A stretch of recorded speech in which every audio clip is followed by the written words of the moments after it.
பெரிய அரண்மனை இருக்கும், பெரிய கோட்டை இருக்கும், ஒரு ஆயிரக்கணக்கான படை வீரர்கள் வந்து 2 பக்கம் நிற்பாங்க. ஸோ இது மாதிரியான வரலாற்று படங்கள் நம்ம நிறைய வந்து பார்த்துருக்கோம். நிறைய படங்கள் நமக்கு பிடிச்சிருக்கு, பெரிய வெற்றி படங்கள் ஆயிருக்கு. ஆனால் சிவாவோட கதையில் அது எதுவுமே இல்லை. அவங்க வெளியிலேருந்து பார்க்குறத விட இந்த பெருமாச்சி தீவுக்குள்ளார அவங்க இருந்தால் எப்படி இருக்கும், அந்த ஃபீலை நம்ம எப்படி கொண்டு வர முடியும், எப்படி விஷுவலாக எப்படி அந்த லுக்கை நம்ம க்ரியேட் பண்ணுறது, அந்த இயற்கையான ஒரு அந்த ஒளியிலேயே நம்ம ஷூட் பண்ணுறது, எந்த விதமான ஃபில்டர் இல்லாமல் அப்படி பண்ண எப்படி இருக்குங்கிற ஒரு தாட் ப்ராசஸ் வந்து நம்ம அதை தான் அப்ளை பண்ணியிருக்கோம். எக்ஸ்ட்ரானரியான ஸ்கில். அவர் வந்து படித்தது பார்த்திங்கன்னா நம்ம மனைவி வெறும் 8வது தான் படிச்சிருக்காரு. அவங்க வெறும் 8வது படித்தவர். ஆனால் அவருக்கு இருக்கிற நாலேஜ் இருக்குது இல்லைங்களா, அது பல டிகிரி வாங்கினவங்களுக்கு கூட இருக்க வாய்ப்பு இல்லை. நாங்கள் எல்லோரும் என்ன படம் ஆரம்பித்து ஷெடியூல் போகும்போது ஒவ்வொரு விஷயங்களும் பண்ண ஆரம்பிக்கும்போது நாங்கள் நிஜமாலுமே நாங்கள் எல்லோரும் ஜென்யூனாக நாங்கள் பேசிக்கிட்டது என்னென்னா, மிலனுக்கு இந்த படத்தில் ஒரு நேஷனல் அவார்டு கிடைக்கும். ஒவ்வொரு ஆக்ஷன் பிளாக்குக்கும் ஒன்றுக்கும் சம்மந்தம் இல்லை. ஒன்று வந்து அடர்ந்த வனப்பகுதியில் நடக்குது, ஒன்று நடு கடலில் கப்பலில் நடக்குது, நடு வானத்தில் ஃப்ளைட்டில் நடக்குது, முதலையோட தண்ணிக்குள்ளே அண்டர் வாட்டரில் நடக்குது, இன்னொன்று அடர்ந்த பனி. இப்போ சுப்ரீம் மாஸ்டர் வந்து பயங்கர எக்ஸைட் ஆகிறாரு. ஒவ்வொரு ஃபைட்டையும் நம்ம எப்படி என்ஹான்ஸ் பண்ணலாம், எப்படி நம்ம வந்து இதில் என்ன புதுமை பண்ணலாம். வீரன் அப்படின்னு காட்டணும்னா நம்ம டைலாக்ல அவனை வீரன் சொல்ல தேவையில்லை, வந்து நின்னாலே இப்படி இருக்காப்புல. அதுதான் சூரியஸ் இந்த படத்தில் ஒர்க் அவுட் பண்ணி சாதித்த விஷயம்.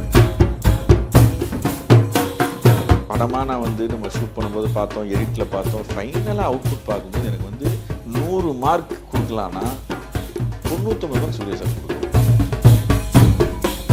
கங்கை வந்து ஒரு புதிய உலகத்துக்குள்ளார உங்களை பயணிக்க வைக்கணும். நம்ம வந்து ஒரு பெருமாச்சி தீவு, ஒரு 5 தீவுன்னு சொல்லிட்டு அந்த 5 தீவுகளுக்குள்ளார உங்களை வந்து அப்படியே ட்ராவல் பண்ணி அந்த காலகட்டத்துக்கு உங்களை கூட்டிகிட்டு போயிடும்.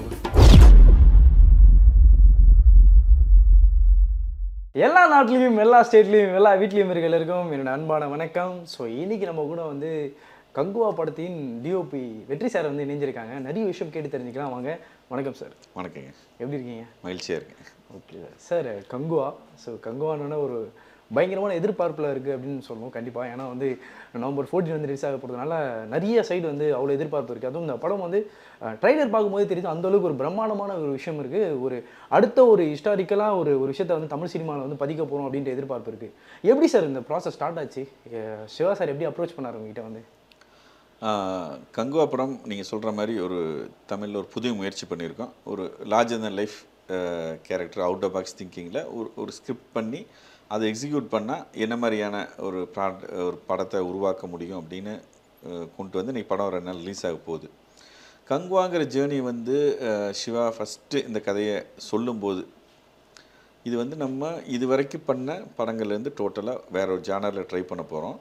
ஆனால் இந்த ஜானர் வந்து நிறைய ஸ்ட்ரகிள்ஸ் இருக்கும், நிறைய சேலஞ்சஸ் இருக்கும். ஏன்னா நம்ம வந்து ஒரு புதுசாக நம்ம இது வரைக்கும் பயணிக்காத ஒரு ட்ராக்கில் வந்து நம்ம இந்த ப்ராசஸ் எல்லாமே இருக்க போகுதுங்கிறது எல்லாமே சொல்லி முடித்தோடனே நாங்கள் வந்து நிறைய இதுக்காக ஒர்க் பண்ணோம். இப்போ கதை வந்து நமக்கு வந்து ஒரு புதுசாக நம்ம ஒரு 1000 இயர்ஸ் பேக்ஸில் நடக்கிற மாதிரி ஒரு கற்பனை கதை தான். ஒரு 5 தீவுகள் கொண்ட ஒரு இடம், அதில் 5 தீவு மக்கள் பற்றின ஒவ்வொரு கிளான் ஒவ்வொருத்தராக நம்ம வந்து இது பண்ணி, அதில் பெருமாச்சிங்கிறது நம்ம கங்குவனுடைய தீவு, ஆரத்திங்கிறது உதிரன் பாபி சாரோட தீவுன்னு இந்த மாதிரி மற்ற 3 தீவுகள் எல்லாம் இருக்கும்போது இந்த கதைக்களத்தை வந்து நம்ம அச்சீவ் பண்ணுறதுக்கு இதில் வந்து நம்ம வந்து கதையாக நம்ம எழுதியாச்சு. இதை அச்சீவ் பண்ணுறதுக்கு நம்ம என்னென்ன விஷயங்களெல்லாம் நம்ம தயாராகிக்கணும் அப்படிங்கிறது தான் நம்ம வந்து முதல்ல ப்ரிப்ரேஷனில் வந்து நமக்கு இருந்தது. ஏன்னா நமக்கு வந்து வரலாற்று படங்கள் அப்படிங்கிறது ஜென்ரலாக நம்ம ஊர்களில் பார்க்கும்போது பெரிய நம்ம நிஜ வரலாற்று கதைகள் நிறைய இருக்குது. பொன்னியின் செல்வன் இருக்குது, இந்த மாதிரி அது எழுதின புத்தகத்தில் நம்ம வந்து சோழ மன்னர்களை பற்றின கதைன்னு இருக்குது, வீரபாண்டி கட்டபொம்மன் நம்ம பார்க்குறோம். இந்த மாதிரி நிறைய ஹிந்தியில் நிறையா இருக்குது. எல்லாமே இந்த கதைகள் எல்லாத்துலேயுமே இருக்கிற ஒரு காமனான விஷயம் என்னவாக இருக்குன்னா, ஒரு பெரிய அரண்மனை இருக்கும், பெரிய கோட்டை இருக்கும், ஒரு ஆயிரக்கணக்கான படை வீரர்கள் வந்து 2 பக்கம் நிற்பாங்க. ஸோ இது மாதிரியான வரலாற்று படங்கள் நம்ம நிறைய நம்ம வந்து பார்த்துருக்கோம். நிறைய படங்கள் நமக்கு பிடிச்சிருக்கு, பெரிய வெற்றி படங்கள் ஆயிருக்கு. ஆனால் சிவாவோட கதையில் அது எதுவுமே இல்லை. ஓ. இந்த கதைக்களம் தீவு பகுதியில் நடக்கிற மாதிரி ஒரு ஒரு ஒரு என்ன சொல்கிறது, பூர்வ குடிமக்களை பற்றின ஒரு கதையாக சொல்கிறாப்புல. இதில் வந்து இந்த பெரிய கோட்டை கொத்தளங்கள் எல்லாம் கிடையாது. ஒரு ஆயிரக்கணக்கான வீரர்களை வந்து நேருக்கு நேர் நின்று போர்க்காட்சிகளில் வந்து அந்த மாதிரி கிடையாது. இதில் இருக்கிற போர்க்காட்சிகளும் கொரில்லா வார்ஃபேர் மாதிரி இருக்கும். எல்லாம் ஒரு ஒரு ஒரு கட்டுக்கடங்காத ஒரு ஃபைட்டாக இருக்கும். ஸோ இது மாதிரி கதைக்களமாக வந்து நம்ம வந்து இதுவரைக்கும் பண்ணாத ஒரு புது விஷயத்தை நம்ம ட்ரை பண்ண போகிறோம் அப்படின்னு சொன்னோன்னா, அதுக்காக நாங்கள் வந்து ப்ரிப்பேர் பண்ண ஆரம்பித்தது என்னென்னா, லொக்கேஷன் வந்து என்னென்ன மாதிரியான லொக்கேஷன் நம்ம வந்து இதுக்கு அச்சீவ் பண்ண முடியும். லைவ் லொக்கேஷனாக நிறைய லொக்கேஷன் நம்ம தேவைப்படுது. கிரியேட் பண்ண வேண்டிய செட் எக்ஸ்டென்ஷனாக இருக்கலாம், அல்லது ஒரு ஒரு நம்ம ஒரு ப்ளூ மேட்லேயோ க்ரீன் மேட்லேயோ பண்ணுற மாதிரியான விஷயங்களாக இருக்கலாம். எல்லாமே வந்து ப்ரீ பிளானில் ஒவ்வொன்றா ஒர்க் பண்ண ஆரம்பித்தோம். நான் வந்து சினிமாட்டோகிராஃபராக நான் வந்து டிஸ்டிங்ஷாக இந்த படத்துக்கு என்ன ஸ்டைலில் விஷுவலான ஒரு லுக்கை கொடுக்கலாம் அப்படிங்கிறதுக்கு நிறைய டிஸ்கஷன் நான் சிவாவும் பண்ணோம். அதே மாதிரி மிலன் ஆர்ட் டைரக்டர் கூட வந்து ஆர்ட் டிபார்ட்மெண்ட் சரி என்னென்ன விஷயம், ஏன்னா இதில் இருக்கிற பொருட்கள் எல்லாமே பண்டைய காலத்து பொருட்களாக இருக்கணும், பட் அதுக்கு ரெஃபரன்ஸ் கிடையாது. ஸோ இதுதான் அப்படின்னா இந்த காலகட்டத்தில் இருக்கிற கதைன்னா நீங்கள் ஒரு பொருளை வந்து நம்ம இந்த காயின் இந்த விஷயங்கள்னு சொல்லலாம். இது கற்பனை கதை தான், இது ஒரு புனைவு கதை தான் இது. ஸோ இதுக்கு என்ன, ஆனால் அதுக்கு என்னென்னா நம்பகத்தன்மை கொண்டு வர்றதுக்கு பழமையாகவும் இருக்கணும், அதே சமயத்தில் நான் படத்துக்கு உருவாக்கப்பட்ட ஒரு பொருட்களாக இருக்கணும்னு சொல்லி அவர் நிறைய விஷயங்கள், அவரும் மரியாண்ட் அவரோட ஒய்ஃபும் நிறைய இதுக்கு போன மியூசியம் போனாங்க.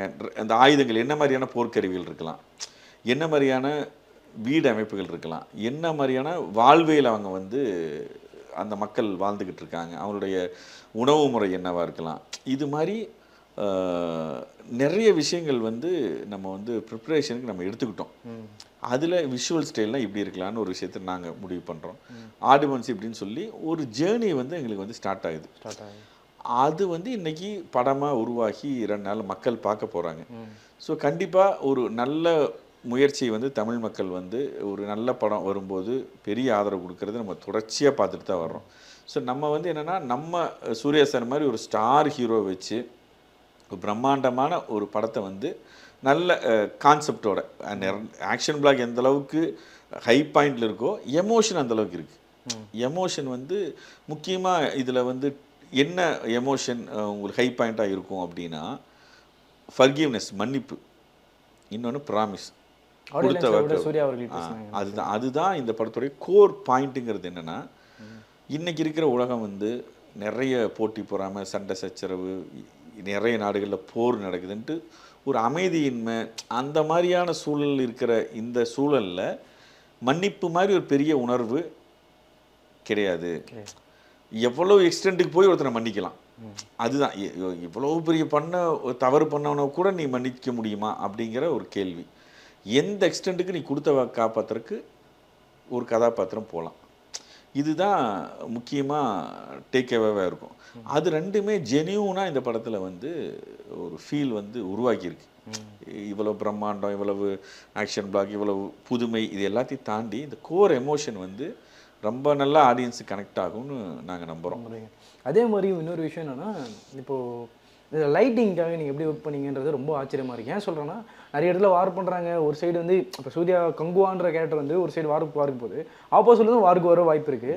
க்ரௌடு வேறு, அவ்வளோ க்ரௌட் இருக்காங்க பேக்ரவுண்டில். ஸோ இவங்களெல்லாம் மேனேஜ் பண்ணிட்டு இன்டோர்லேயோ இல்லை அவுட்டோரில் பண்ணும்போதோ லைட்டிங்க்கு எவ்வளோ சார் நீங்கள் கஷ்டப்பட்டீங்க? ஏன்னா இத்தனை பேர் வராங்க, ஃபைட் பண்ண வரும்போது மேனேஜ் பண்ணுறது ரொம்ப கஷ்டமாக இருக்கும். கண்டிப்பாக எப்படி சார் அந்த ப்ராசஸ்? இல்லை, ஆக்சுவலாக நம்ம கதை நம்ம என்னென்னா ஜென்ரலாக வந்து ஃபாரஸ்ட்டில் நம்ம கதையாகவே வந்து டென்ஸ் ஃபாரஸ்ட்டில் நம்ம நிறைய ஷூட் பண்ணுறோம். அடர்ந்த வனப்பகுதி, சிவாவோட கதையில் இருக்கும் டிஸ்கிரிப்ஷன்லேயே ஒளி கூட போக முடியாத காடு அப்படின்னு எழுதியிருப்பாப்புல. அந்தளவுக்கு நம்ம டென்ஸ் ஃபாரஸ்ட்டு கதைப்படி தேவைப்படுது. ஸோ அதில் வந்து நம்ம வந்து ஆக்ஷன் பிளாக், ஒரு மெயினான ஆக்ஷன் பிளாக் ஹீரோ இன்ட்ரோடக்ஷனே அந்த மாதிரி ஒரு எபிசோடில் தான் வரும், லொக்கேஷனில் தான் வரும். ஸோ நம்ம ஒரு பெரிய லெவலில் நீங்கள் சொல்கிற மாதிரி க்ரௌட் இருக்குது. ஆனால் ஃபைட்டு வந்து என்னென்னா கொரில்லா வார்ஃபேர் மாதிரி தான் இருக்கும், சர்ப்ரைஸாக தான் இருக்கும்.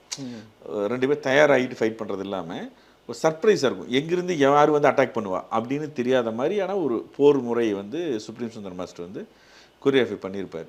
பட் நம்ம இந்த படத்தில் ரொம்ப முக்கியமாக முடிவெடுத்தது என்னென்னா, இந்த உலகத்தை காட்டும்போது இந்த உலகத்துக்குள்ளார அந்த கேரக்டராகவே பார்க்குற ஆடியன்ஸ் உள்ளே போயிட்டு பயணிக்கணும் அப்படிங்கிறது ஒரு விஷுவலாக நான் ஃபீல் பண்ணோம். சிவா எல்லாம் பேசும்போது அவங்க வெளியிலேருந்து பார்க்குறத விட அந்த பெருமாச்சி தீவுக்குள்ளார அவங்க இருந்தால் எப்படி இருக்கும், அந்த ஃபீலை நம்ம எப்படி கொண்டு வர முடியும், எப்படி விஷுவலாக எப்படி அந்த லுக்கை நம்ம க்ரியேட் பண்ணுறது அப்படின்னு பார்க்கும்போது நாங்கள் எடுத்த மிக முக்கியமான ஒரு முடிவு என்னென்னா, அந்த இயற்கையான ஒரு அந்த ஒளியிலேயே நம்ம ஷூட் பண்ணுறது.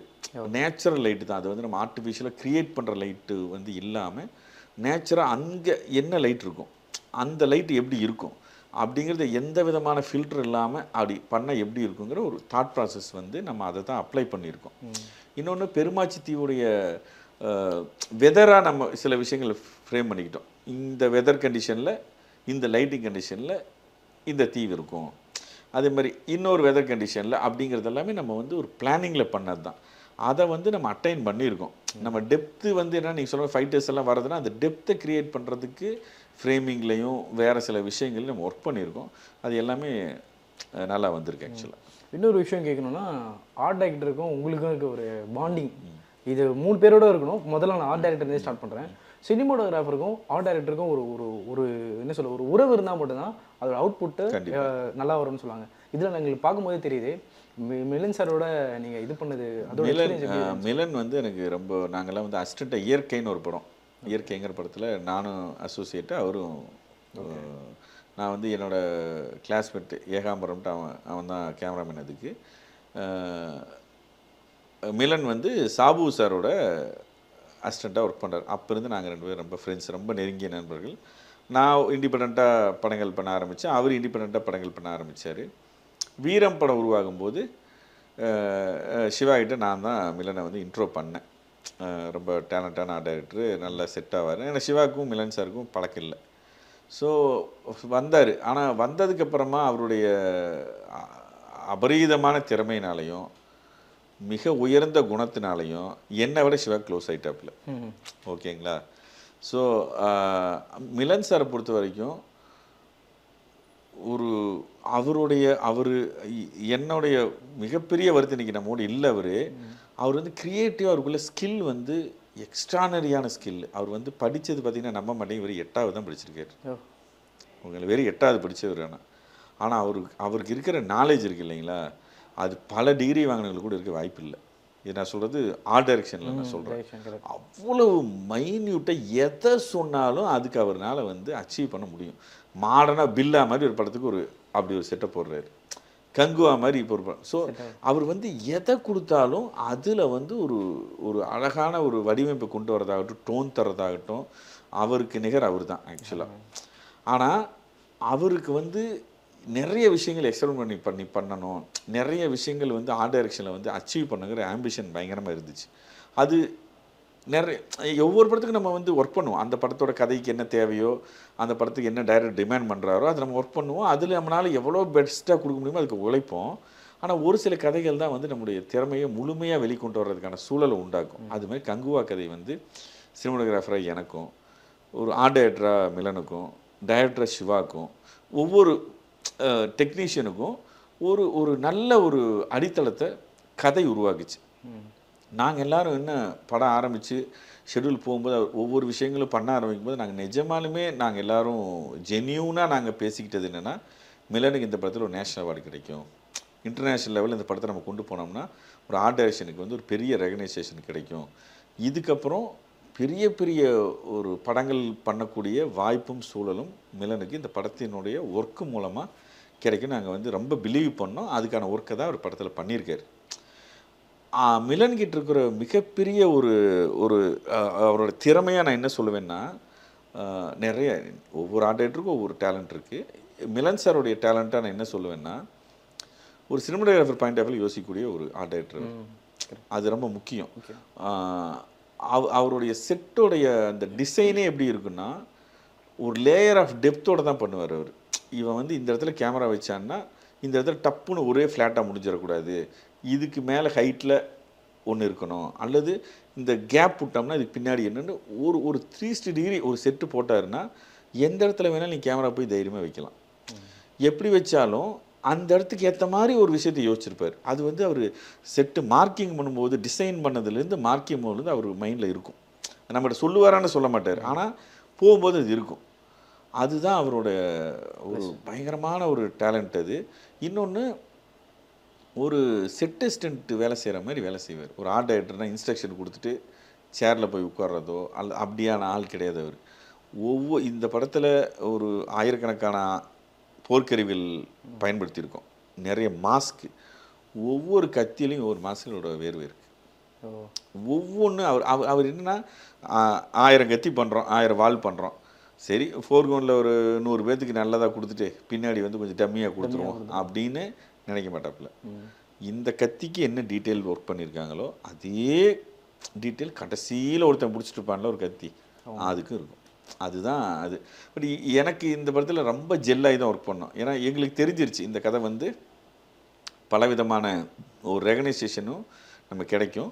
இன்னொன்று, நம்ம புதுசாக எக்ஸ்ப்ளோர் பண்ணுறதுக்கு நிறைய வாய்ப்புள்ள ஒரு கதை அப்படிங்கிறது எனக்கு சரி மிலனுக்கு சரி நல்லாவே ஃபீல் ஆயிடுச்சு. ஸோ நாங்கள் வந்து ரொம்ப ஒர்க் பண்ணோம்.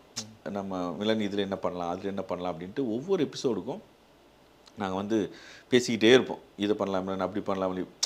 அது வந்து இந்த படத்தில் ஒவ்வொரு சீன்லேயும் அது இன்றைக்கி படமாக பார்க்கும்போது ஒர்க் ஆகிருக்கு, ரொம்ப நல்லாவே ஒர்க் ஆகிருக்குது. எல்லாரும் அதை பார்த்துட்டு அப்ரிஷியேட் பண்ணுறாங்க, எப்படி சாத்தியப்படுத்துறீங்கன்னு கேட்குறாங்க. பட்டு சூழ்நிலை இதை தியேட்டரில் மக்களோட பார்த்து என்ஜாய் பண்ணுறதுக்கோ அல்லது மக்கள் பாராட்டும் போது அது கேட்குறக்கோ ஒரு இல்லை. அதுதான் பெரிய வருத்தம். கண்டிப்பாக அவருக்கு ஒரு ரெக்கக்னைஸ் கிடைக்கும் ஆஃப்டர் கிடைக்கும். அதுதான் அவருக்கான மரியாதைன்னு நான் நம்புகிறேன். அது கிடைக்கும் நம்புகிறோம். அதே மாதிரி ஸ்டண்ட் மாஸ்டர் சொல்லுவோம். ஏன்னா இப்போலாம் ஃபைட் பண்ணுறாங்கன்னா ஒரு மாதிரி ஒரு மாடலில் பண்ணுறாங்க ஃபைட், இப்படி பண்ணணும் அப்படி பண்ணணும்னு சொல்லி. அந்த காலத்தில் நீங்கள் எல்லாத்துக்குமே ரெஃபரன்ஸ் எடுக்கணும். ஆனால் அந்த காலத்தில் ரெஃபரன்ஸே இல்லை. எப்படி ஃபைட் பண்ணியிருப்பாங்க, கையில் அடிச்சுப்பாங்களா, கத்தியில் குத்திப்பாங்களான்னு கூட தெரியாது. பட் அதெல்லாம் எப்படி சார் ஸ்டண்ட் மாஸ்டரோட உங்களுக்கு எப்படி ஒரு கனெக்ஷன் உருவாச்சு? அதே மாதிரி அவங்க கூட நீங்கள் என்னென்ன விஷயம் இது பண்ணிக்கிட்டீங்க? இப்போ லைக் வந்து நீங்கள் இந்த மாதிரி ஸ்டண்ட் பண்ணுறீங்கன்னா நான் இந்த மாதிரி ஃப்ரேம்ஸ் வைக்கணும், இந்த மாதிரி தான் என்னோட ஆங்கிள்ஸ் இருக்கும் அப்படின்னு நீங்கள் டிஸ்கஸ் பண்ணிப்பீங்களா? இந்த நம்ம கங்கோட fight master supreme Sundar master, அவர் வந்து பயங்கர டேலண்டான மாஸ்டர். ஆக்சுவலாக ரொம்ப டேலண்ட்டு ஒரு பக்கம், ஒரு என்ன சொன்னால் பயங்கரமான பிளானிங் உள்ள ஒரு மாஸ்டர்னு சொல்லலாம். ஒரு ஃபைட் மாஸ்டராக வந்து எக்ஸ்ட்ரீம் பிளானிங் இருக்கும். ப்ரொடக்ஷன் சைடுக்கு அவர் ரொம்ப கம்ஃபர்டபுளாக இருப்பார். க்ரியேட்டிவ் சைடு டைரக்டருக்கு வந்து என்னென்னலாம் நம்ம சாத்தியப்படுதோ அதை பண்ணுறதுக்கான ப்ரிப்ரேஷன்லேயும் அவர் வந்து பயங்கர ஷார்ப்பாக இருப்பார். நான் வந்து ஆல்ரெடி அவரோட ரொம்ப முன்னாடி ஒரு படம் ஒர்க் பண்ணியிருக்கேன். எனக்கு வந்து அவரோட டேலண்ட் மேலே பெரிய நம்பிக்கை இருக்குது. ஆக்சுவலாக நான் வந்து மாசிலாமணின்னு ஒரு படம் பண்ணேன், அதுக்கு வந்து அவர் தான் ஃபைட் மாஸ்டர். அதுக்கப்புறம் சிவாகிட்ட வந்து 2-3 டைம் வந்து டிஸ்கஷன் வரும்போது, நம்ம ரெகுலராக செல்வா மாஸ்டர் பண்ணார், திலீப் பண்ணாப்புல, எல்லாருமே ஃப்ரெண்ட்ஸ் தான் எல்லாருமே. அது ஸோ சில சமயத்தில் டேட் இஷ்யூ வரும், ரொம்ப டைட்டான ஷெட்யூலில் வேறு யாராவது வேறு ஒரு ஃபைட்டுக்கோ, நான் அப்போல்லாம் சுப்ரீம் மாஸ்டர் வந்து நான் வந்து சொல்லியிருக்கேன். ஆனால் சிவாவுக்கு ஒரு பரிச்சயமே கிடையாது. ஸோ இந்த படத்துக்கு வந்து ஒரு சூழ்நிலையில் வேறு மாஸ்டர்ஸோட டேட் அவைலபிலிட்டி வேறு சூழ்நிலை பண்ணாத காரணத்தினால வேற ஒரு மாஸ்டர் தேவைப்படும் போது நான் வந்து திருப்பி சுப்ரீம் மாஸ்டர் நான் வந்து சொன்னேன். சிவா வந்து மீட் பண்ணார். சிவா வந்து பார்த்துட்டு ரொம்ப ஹாப்பியானாப்புல. ஆனால் எப்படி மிலன் வந்து என் மூலமாக சிவா பரிச்சயமாகி அன்பானாப்புலையோ அதே தான் சுப்ரீம் மாஸ்டரும். சிவா வந்து ஒரு ஃபைட்டு 2-3 நாள் நடந்திருக்குன்னு நினைக்கிறேன். அதுக்கப்புறம் என்னடா இவ்வளோ டேலண்டான மாஸ்டர் எப்பறம் இவ்வளோ நாளாக மிஸ் பண்ணோம் அப்படின்னு சொல்லிட்டு ஃபஸ்ட்டு ஃபைட்டு சொல்லி ஒவ்வொரு ஃபைட்டும் முடியும் போதும் சிவா வந்து சுப்ரீம் மாஸ்டர் பற்றி ரொம்ப உயர்வான ஒரு எண்ணங்களை வந்து பதிய வைப்பாப்புல. நீங்கள் சூர்யா சாரோட இதில் ஸ்டேஜில் சொல்லியிருப்பார், 11 மாடியிலேருந்து சுப்ரீம் மாஸ்டர் குதின்னு சொன்னால் குதிச்சிருவேன் அப்படிங்கிறது வந்து அவங்க மேலே. அவங்க வந்து ஒரு ஃபைட் மாஸ்டருடைய இது வந்து ஃபைட் கொரியோகிராஃபி பண்ணுறது ஒரு டேலண்ட்டுனா, ஆக்டருக்கும் அடிபடக்கூடாது, ஃபைட்டர்ஸ்க்கு அடிபட சேஃப்டியாக பண்ணுறது, அது ரொம்ப அவர்கிட்ட ரொம்ப அது கேர் இருக்கும். யார் சுப்ரீம் மாஸ்டர்கிட்ட. நீங்கள் சொன்ன மாதிரி கங்குவாவில் வந்து என்ன மாதிரியான சண்டை காட்சி இருக்கும், எப்படி அவங்க சண்டை போட்டுக்குவாங்க அப்படிங்கிறது நம்மளுடைய கற்பனை தான். சுப்ரீம் மாஸ்டர் பொறுத்த வரைக்கும் அவங்களுடைய தாத்தா காலத்துலேருந்து எல்லாம் ஃபைட்டர்ஸ் ஃபேமிலி தான். அவங்க தாத்தா வந்து எம்ஜிஆர் சார்லாம் அந்த காலகட்டத்திலேயே ஒரு பெரிய மாஸ்டர், ஸ்டன்ட் சோமுன்னு சொல்லிட்டு பெரிய மாஸ்டர். அதெல்லாம் அவங்க அப்பா அண்ணன் எல்லாருமே அவங்க ஒரு ஃபைட்டர்ஸ் ஃபேமிலி தான் அவங்க. ஸோ அவங்களுக்கு அந்த அடிப்படையான எல்லா சண்டை பயிற்சி முறைகளுமே சுப்ரீம் மாஸ்டருக்கு வந்து அத்துப்படி. ஸோ இந்த கதை வந்தோன்னா அவர் பயங்கர கதை கேட்டு பயங்கர எக்ஸைட் ஆகிட்டார். இருங்க இப்படி ஒரு கதையில் வந்து என்னை வந்து ஸ்டன் மாஸ்டரை கமிட் பண்ணிட்டீங்கன்னு சொல்லி பயங்கர சந்தோஷம். என்னென்னா ஏன் அவர் சந்தோஷமாகறாருன்னா, ஒவ்வொரு ஆக்ஷன் பிளாக்குக்கும் ஒன்றுக்கும் சம்மந்தம் இல்லை. ஒன்று வந்து அடர்ந்த வனப்பகுதியில் நடக்குது, ஒன்று நடு கடலில் கப்பலில் நடக்குது, இன்னொன்று நடு வானத்தில் ஃப்ளைட்டில் நடக்குது, இன்னொன்று கோவாவில் நடக்குது, தண்ணி கோவாவில் ஒன்று நடக்குது, இன்னொன்று முதலையோட தண்ணிக்குள்ளே அண்டர் வாட்டரில் நடக்குது.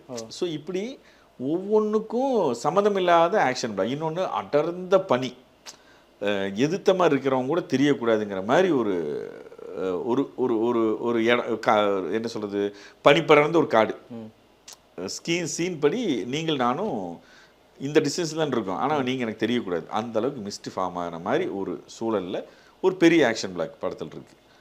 ஸோ அதெல்லாம் வந்து படத்தில் ஹைலைட்டாக ஆடியன்ஸ் கைதட்டி ரசிக்க போகிற ஃபைட்டில் இந்த மிஸ்ட் ஃபைட் ஒன்று இருக்கும், கண்டிப்பாக இருக்கும். என்னால் 100% உறுதியாக சொல்ல முடியும். அப்படி ஒரு கொரியோகிராஃபி, அப்படி ஒரு எலிவேஷன் அது அந்த அந்த ஆக்ஷன். ஸோ இது எல்லாம் வரும்போது சுப்ரீம் மாஸ்டர் வந்து பயங்கர எக்ஸைட் ஆகிறாரு. ஒவ்வொரு ஃபைட்டையும் நம்ம எப்படி என்ஹான்ஸ் பண்ணலாம், எப்படி நம்ம வந்து இதில் என்ன புதுமை பண்ணலாம். இன்னொன்று, இந்த ஃபைட்டில் ரொம்ப முக்கியமாக கங்குவாவில் நிறைய காட்சிகள் வந்து 2 அரத்திக்கும் பெருமாஜிக்கு சண்டை நடக்குது, இன்னொரு கிளானுக்கும் சண்டை நடக்குது. ஸோ இது வந்து ஹீரோவும் அந்த குறிப்பிட்ட ஆக்டர்ஸ் ஃபைட்டர்ஸ் மட்டும் ஃபைட் பண்ணிக்கிறது கதை இல்லை, பின்னாடி 100கணக்கான பேர் சண்டை போடுறாங்க.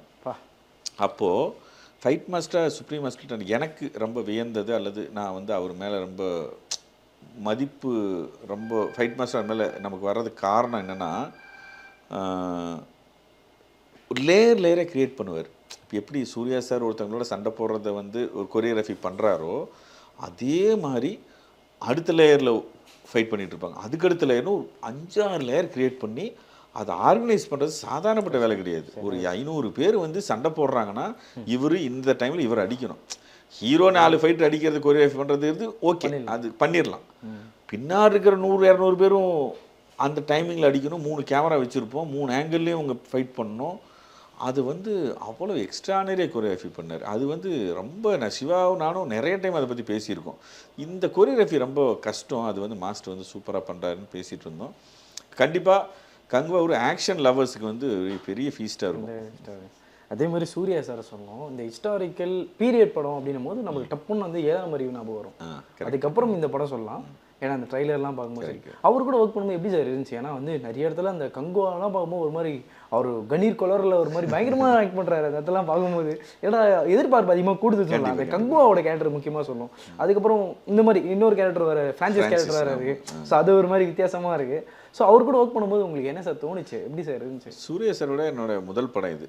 எனக்கு வந்து ரொம்ப நாளாகவே சூர்யா சாரோட ஒர்க் பண்ணணும் அப்படிங்கிற ஆசை இருக்குது. ஏன்னா அவர் ஒரு கம்ப்ளீட் ஆக்டர். அவர் வந்து அந்த படத்துக்கு அவரை விட யாரும் நியாயம் பண்ண முடியாதுங்கிற மாதிரி தான் ஒவ்வொரு படத்துலையும் அவர் வந்து பர்ஃபார்ம் பண்ணியிருப்பார். நிறைய படம், அவருடைய நிறைய படம் பார்த்துருக்கோம்.